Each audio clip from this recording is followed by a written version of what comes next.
11 శరణాల వరకు దేవుని వాక్యం మాస్టర్ గారు చదువుతున్నారు. శ్రద్ధగా విందాం. నీ సూచక క్రియలను చూసి దిగంత నివాసులను భయపడదు. ఉదయం సాయంత్రముల ఉత్పత్తులను నీవు సంతోషభరితులుగా చేసి ఉన్నావు. నీవు భూమిని దర్శించి దాన్ని కడుగుతున్నావు. దానికి మహాదేశుని కలుగు చేస్తున్నావు. దేవుని నది నీళ్లతో నిండి ఉన్నది. నీవు భూమి అట్లు సిద్ధపరిచిన తర్వాత వాటి ధ్యానము దయచేస్తున్నావు. దాన్ని దిక్కులకు విస్తారమైన నీళ్లతో తడిపి దాన్ని గనిమలను సదులు చేస్తున్నావు. వాన జల్లుల చేత దాన్ని పదులు చేస్తున్నావు. అది మొలకెత్తలుగా నీవు దాన్ని ఆశీర్వదిస్తున్నావు. సంవత్సరంలో నీ దయాన్ని ధరించి చేస్తున్నావు. నీ జాడలో సారములు వెదజల్లుతున్నావు. ప్రియులారా, చదవబడిన దేవుని వాక్యాన్ని మనం గమనించినట్లయితే మరి దేవుని ప్రణాళిక ప్రతి మనిషి పట్ల చాలా గొప్పగా ఉంటుంది. ఆ ప్రణాళికను ఎవరైతే అర్థం చేసుకోగలరో ఆ ప్రణాళికను బట్టి దేవునికి ప్రత్యేకమైన వందనాలు చెల్లించడానికి ఎల్లప్పుడూ సిద్ధంగా ఉంటారు అని దేవుని వాక్యం తెలియజేస్తారు. దేవుడు ఇచ్చినటువంటి బిడ్డలు ఈ లోకంలో దేన్నైనా సృష్టించవచ్చు, దేనినైనా తయారు చేయవచ్చు. కానీ దేవుడు అనుగ్రహించిన జీవంతో కూడినటువంటి ఒక మనిషిని తయారు చేయటం చాలా ఇబ్బందికరమైనది. దేవుని సృష్టి అది దేవునికి తప్ప భూలోకంలో ఏ శాస్త్రవేత్తకైనా ఏ జ్ఞానికైనా అందనది అనే వాస్తవాన్ని గమనించవలసిందిగా కోరుతున్నాం. ఈరోజు మనం కంప్యూటర్స్ టెక్నాలజీ కలిగినటువంటి దేశాలు తయారు చేస్తూ ఉన్నారు. యూట్యూబ్స్లో మనం చూస్తున్నాం. అందమైన ముఖాలను ఏర్పాటు చేసి వారి అవయవాలన్నీ కూడా వైర్లతోనూ మరి ఇనుములతోనూ సెట్ చేసి బ్యాటరీ సిస్టమ్ ద్వారా మనిషిలాగానే మాట్లాడటం, మనిషిలాగానే ప్రవర్తించటం, మనిషిలాగానే ఇళ్లలో పనులు చేయటం, ఆటలాడటము అన్నీ చేస్తున్నారు. వీళ్ళరా ఈ లోకంలో ప్రతి మనిషి ఈ లోకంలో తనకిష్టమైనవి ఏమైనా ఏమైనా తయారు చేసుకోగలుగుతున్నాడు. కానీ గమనించండి, మనిషిని మాత్రమో ఒక మనిషి దేవుని ధర్మము చొప్పున మాత్రమే నిర్వహించగలడే తప్ప మనిషి వారి ఆలోచన చొప్పున తయారు చేయడానికి అవకాశము లేదు. కాబట్టి దేవుని పట్ల మనము ఈ విధానాన్ని గుర్తించిన మనము దేవునికి ఖచ్చితంగా కృతజ్ఞతలు చెల్లించవలసినటువంటి వారమై ఉన్నాం. ప్రియులారా, ఒకసారి 139వ కీర్తన చదువుకుందాం. ఈ మాట చదివి మనం ముగించుకుందాం. 139వ కీర్తన చూడండి. ఒకసారి 13 నుండి మనము 16 వచనాలు అనగా ఈ 3 మాటలు మనం చదువుకున్నట్లయితే చాలా మంచి వివరణ ఇక్కడ మనం గమనించవచ్చు. నా అంతరంద్రియములను నీవే కలుగజేసి నా తల్లి గర్భమందు నన్ను నిర్మించిన వాడవు నీవే. నీవు నన్ను కలుగు చేసిన విధము చూడగా భయమును ఆశ్చర్యమును నాకు పుట్టుచున్నవి. అందును బట్టి నేను నీకు కృతజ్ఞతలు చెల్లించుచున్నాను. నీ కార్యములు ఆశ్చర్యములు ఆ సంగతి నాకు బాగుగా తెలిసి ఉన్నది. నేను రహస్యమందు పుట్టిన నాడు భూమి యొక్క అగాధ స్థలములలో చిత్రముగా నిర్మింపబడిన నాడు నాకు కలిగిన ఎముకలను నీకు మరుగై ఉండలేదు. 16 నేను పిండమనై ఉండగా నీ కన్నులను చూచెను. నియమింపబడిన జన్మలలో ఒకటైనను కాకమునుపై నా దినములన్నీ నీ గ్రంథములో లిఖితములాయెను. గమనించండి, మనమేమనుకుంటామంటే ఈరోజు రాజేశ్వరి బర్త్డే 18వ సంవత్సరంలో ప్రవేశించింది.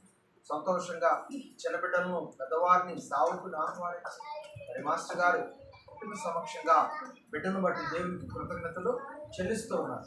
అలాగే బిడ్డను తన తల్లి గర్భంలో పిండముగా రూపింపబడక ముందే ఎరిగిన వాళ్ళు ఎవరండి? దేవాది దేవుడు. ఆ బిడ్డను తల్లి గర్భంలో నుండి ఈ భూప్రపంచంలో నడిపించింది ఎవరండి? దేవాది దేవుడు. ఈ భూమి మీదకు ఆ బిడ్డ వచ్చినది మొదలుకొని ఆ బిడ్డకు ఏ రోజుకి ఆ రోజు, ఏ నెలకు ఆ నెల, ఏ సంవత్సరానికి ఆ సంవత్సరం దేవుని యొక్క సంకల్పంతో ఆరోగ్యాలు ప్రసాదించి ఆ బిడ్డను వర్ధిలింప చేసేది ఎవరండి? దేవాతి దేవుడు.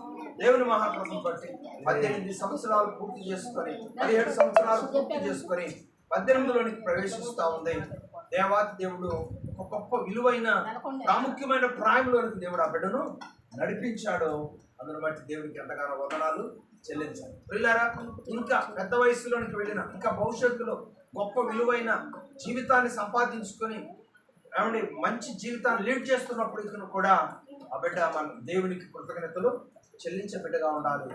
దేవుడే నిర్మాణం చేయకపోతే, దేవుడే ఈ లోకంలో పుట్టించకపోతే ఈ లోకంలో ఈ ఘనత ఎవరిచ్చేవారు? ఈ ఘనత మనం పొందుతూ ఉన్నామంటే అది ఎవరిచ్చిన భాగ్యం? దేవుడిచ్చిన భాగ్యం. ఈ లోకంలోనికి దేవుడు మనల్ని పంపించాడు కనుక ఏమండి ఈ లోకంలో దేవుని కొరకు ఒక విలువైనటువంటి క్రియలు, ఒక విలువైనటువంటి విశ్వాస జీవితం, ఒక విలువైనటువంటి మాదిరికరమైన జీవితం, అలాగే భవిష్యత్తులో భావితరాలకు ఒక విలువైనటువంటి జీవన విధానంలో కూడా విలువైనటువంటి మాదిరికరంగా ఈ లోకంలో దేవుని బిడ్డలైన వారు జీవించాలని దేవుడు కోరుతా ఉన్నాడు. ఆయన మార్గాన్ని అనుసరించినటువంటి మరి తల్లిదండ్రులు ఆయన మార్గంలో నడుస్తూ ఆయన మార్గంలో ఉన్న విలువలను గుర్తించి ఆ విలువలను నా బిడ్డలు గుర్తించాలి, ఆ విలువలను నా బిడ్డలు అనుభవించాలి, దేవుని కృతజ్ఞతలు చెల్లిస్తూ దేవునికి సాక్షిగా బ్రతకాలనే ఉద్దేశంతో మరి బిడ్డల పట్ల ప్రతి సందర్భంలో కూడా దేవునికి వందనాలు చెల్లించే గొప్ప మనస్సు మాస్టర్ గారు కలిగి ఉన్నారు. దాన్ని బట్టి దేవునికి ఎంతగానో వందనాలు చెల్లిస్తా ఉన్నాను. దేవుని కృపలో రాజేశ్వరి ఇంటర్మీడియట్ విజయవంతంగా పూర్తి చేస్తుంది. మరి బీటెక్లోనికి ప్రవేశిస్తూ ఉంది. ఒక విలువైన లైఫ్లోనికి వెళ్ళబోతా ఉంది. ఈ బీటెక్ పూర్తయితే ఆ బిడ్డ జీవితం చాలా గొప్పగా ఉంది. ఇదంతా కూడా దేవుని ప్రణాళిక.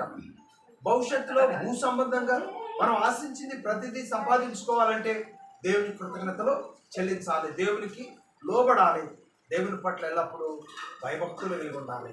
ఆ విధంగా మనం దేవుని సన్నిధిలో నడిచినప్పుడు చూడండి, ఒక మేలు చేసినప్పుడే కాదండి, ప్రతి విషయంలో కూడా దేవునికి కృతజ్ఞతలు చెల్లించి ఒక గొప్ప మనసు కలిగి ఉంటారని ప్రభువారి పేరట నేను తెలియజేస్తున్నాను.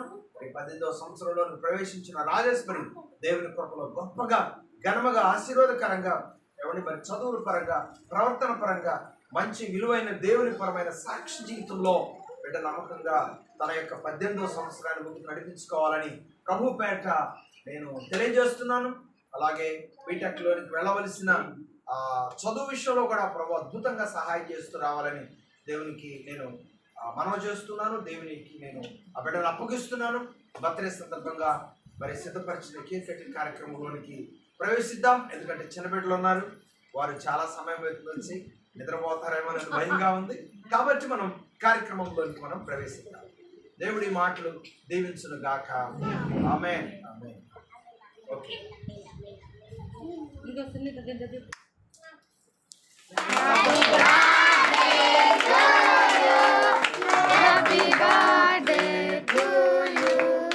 Happy birthday to you, dear Rajeshwari.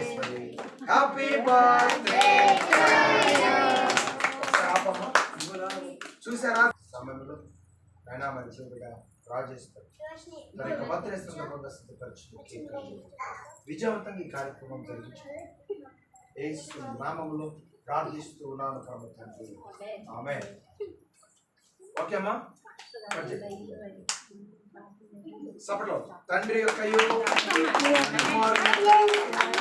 పరిశుద్ధాత్మ నామం పేరట నా బర్త్డే సందర్భంగా సిద్ధపరిచిన ఈ కేకును కట్ చేస్తున్నాను తండ్రి.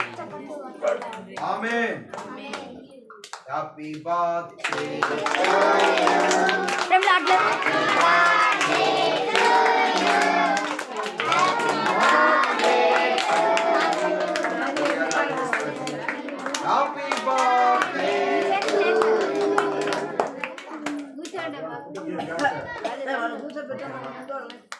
కూర్చోడమ్మా, అందరు చూడాలి అనుకోండి.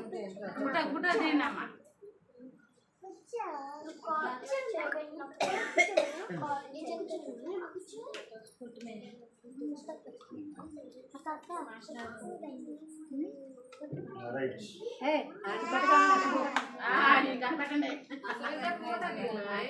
ఏది నా కాడ ఫోన్ లేదు. అబ్బాయి ఎత్తంలే నువ్వు కూర్చో. అమ్మే కింద కూర్చోండి, కింద కూర్చో, సత్తులో కూర్చోండి, ఏళ్ళు కూడా కూర్చో మంచిగా. నాకు వాళ్ళకి కూడా కూర్చోండి.